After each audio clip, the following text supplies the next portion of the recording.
This is my daughter. She was born 16 weeks early. Ashley Emerson's baby spent 6 months in neonatal intensive care before she was able to go home to Gladstone. Now, mom and baby face another challenge. It's just been really difficult trying to find formula, and it's just been a nightmare. I have driven down to Albany, I've driven down to Salem, I've driven, up into Portland, I've driven to Beaverton. I've literally driven almost everywhere in the state. Data shows 43% of the nation's baby formula is out of stock.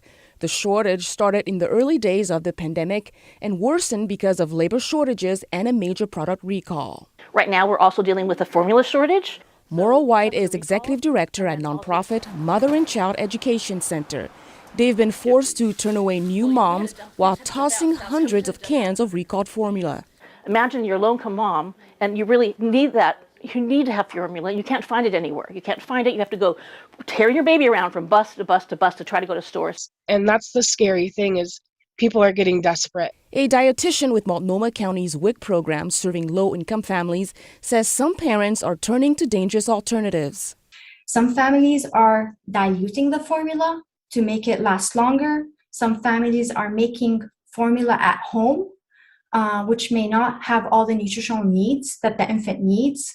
Some families are using fresh milk. Instead, she recommends talking to your healthcare provider about alternative options. Unfortunately, being a mom who's on WIC right now, it makes it hard. You can go on Amazon and you can find some formulas, but because you're a WIC recipient, you can't use your benefits online. Ashley's current formula supply will last about 2 weeks. She's turned to social media and family trying to provide for her baby. I'm having family members, if they find it, send it to me out of state, and then I have to figure out how to try and reimburse. I feel like we're literally running out of options. Every time I go to the grocery store, it's just another stab in the heart that I, can't feed my baby.